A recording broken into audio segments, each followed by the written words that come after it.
Hola a todos, les habla Ricardo Serrano en una nueva nota, una nueva transmisión para este canal, su canal de YouTube, Un Venezolano Informa. El escenario económico en Venezuela se torna cada vez más apretado para el gobierno, y es que el presidente de la República, Nicolás Maduro, decretó y anunció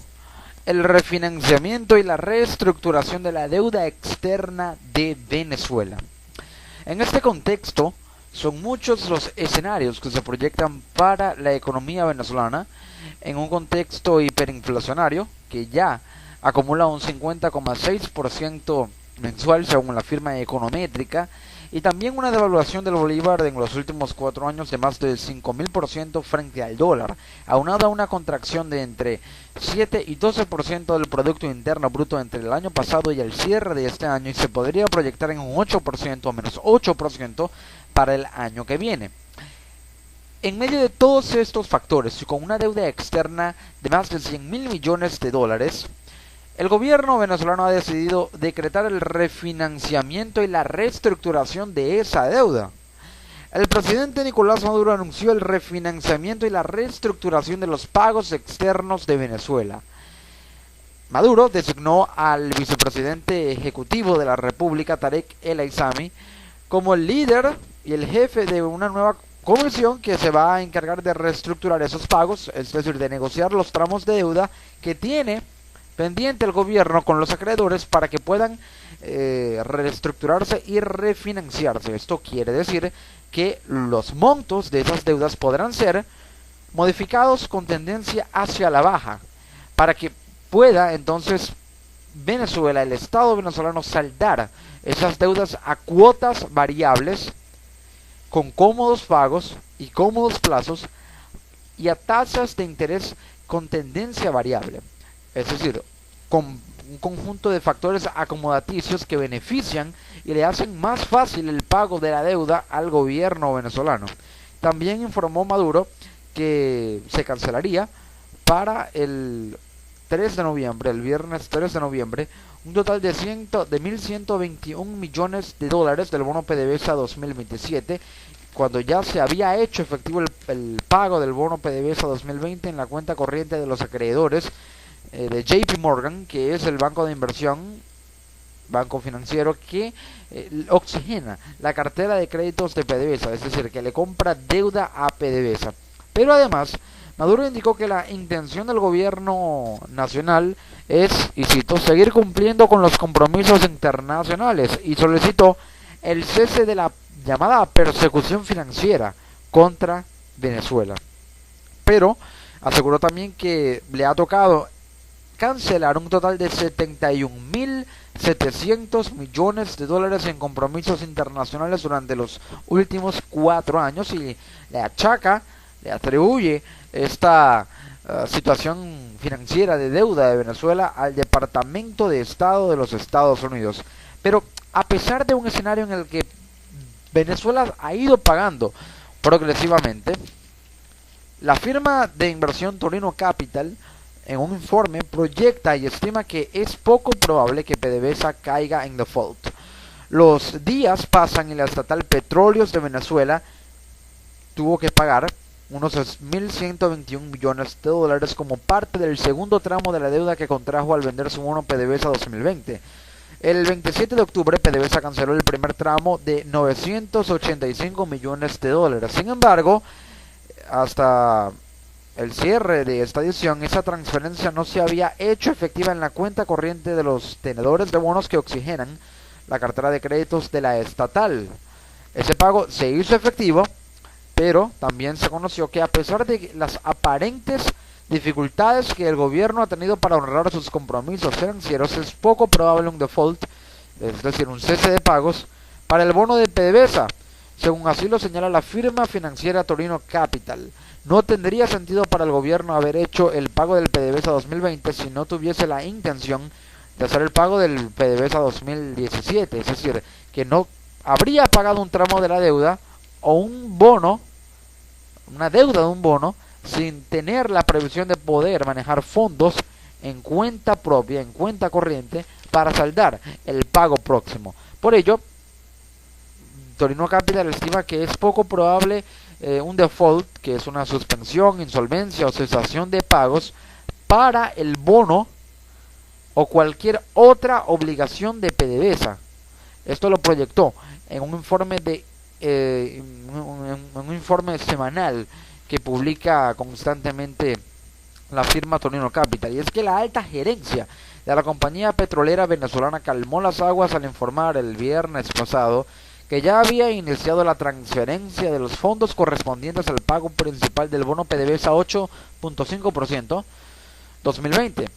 que tenía un total de 842 millones de dólares en amortizaciones. Es decir, que PDVSA fue extinguiendo gradualmente su deuda con pagos periódicos que hizo consecuentemente, para que de esa manera se pudiera dar un plazo mucho más cómodo, aunado a que la tasa de interés promedio de la deuda externa total de Venezuela, tanto del gobierno como de PDVSA, es superior al 8,0%, según lo que es calificado como insostenible por parte del economista y diputado de la Asamblea Nacional, José Guerra. Pero aquí hay cuentas pendientes. Hay que recordar que la deuda externa venezolana se contrajo entre 2007 y 2011. Fue contraída por el Banco Central de Venezuela, en ese entonces presidido por Nelson Merentes. Esta deuda se emitió en dólares, es decir, que fue financiada por parte de los acreedores en dólares. Pero, a pesar de que el capital le fue prestado al gobierno por parte de los acreedores en dólares, el gobierno fue pagando esa deuda en bolívares a la tasa de cambio oficial con respecto al dólar estipulada en ese momento, en ese entonces, de 4.30 bolívares por dólar, la tasa de cambio oficial, que en ese momento sí era rentable para la economía, a pesar de que el control de cambio ya estaba instalado y enquistado en el aparato económico venezolano. Pero según el cronograma de deuda del Ejecutivo Nacional de Venezuela, quedan pendientes los pagos de 8.100 millones de dólares para 2018. También el gobierno tiene que pagar 8.975 millones de dólares para 2019 y 10.578 millones de dólares para 2020. Son los próximos 3 bonos de deuda que debe pagar Venezuela, que ya contrajo esas deudas a tasas de 8,0%, que son incrementables debido a la mora, y la mora incrementa esa tasa de interés, por lo cual hasta ahora no hay información de que esa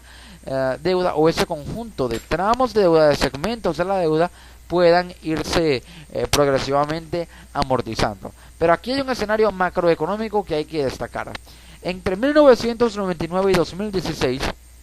el gobierno recibió, por concepto de exportación de petróleo a través de PDVSA, cerca de unos 900.000 millones de dólares, cifra que contrasta con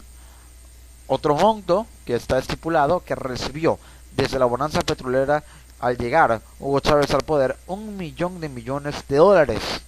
Pero esa deuda hasta ahora de alguna manera no se ha podido saldar, es decir, no se ha podido pagar la deuda a pesar de ese enorme stock en ingresos fiscales por concepto de exportación de petróleo. No se creó un fondo de estabilización macroeconómica que permitiera crear o establecer un colchón financiero de al menos la mitad de ese monto de 900.000 millones de dólares, el 50%, para tener un respaldo base de que pudiera recapitalizar el pago de la deuda, pero también la inversión para realimentar el aparato productivo y no crear un déficit fiscal, sino un superávit fiscal o un déficit fiscal en menor proporción que pudiera controlar también el nivel de inflación para mantenerlo entre 5 y 10%, pero como techo entre un 15 y un 20 en el escenario menos optimista, si se hubiera creado este fondo de estabilización macroeconómica. Pero aún así hay deuda, y actualmente esa deuda es de unos 180.000 millones de dólares, con cifras especificadas que detallaré en unos instantes. Pero Nicolás Maduro, de hecho, al reestructurar esa deuda, reconoció tácitamente que hay dificultades para pagar las deudas del país, y esa desconfianza podría afectar los bonos y el mercado de riesgo. De hecho, la firma financiera Moody prevé rebajar la calificación de la deuda venezolana, aumentar la calificación de riesgo país. Pero en una década, desde 2007 hasta 2017, la deuda externa por habitante era de 439 millones o de 1.439 dólares per cápita. Pero eso se fue incrementando por el alto endeudamiento en el que incurrió el gobierno de Venezuela, aunado a las tasas de interés que fueron aumentando progresivamente, y esa deuda per cápita o por habitante de 2007 a 2017 pasó de ser de 1.439 dólares a 3.916 dólares por habitante en deuda. Se elevó en un 172%. Pero otras cifras de mayor proyección macroeconómica dan cuenta de que, según economistas, como por ejemplo Jesús Cacique, de larga trayectoria, en la época de bonanza, o en la mejor época de bonanza petrolera de Venezuela, no se produjo, no se ahorró mediante un fondo de estabilización macroeconómica, y el país fue incrementando su deuda externa, dilapidando los recursos para financiar políticas públicas, financiar PDVSA, sin generar un colchón que pudiera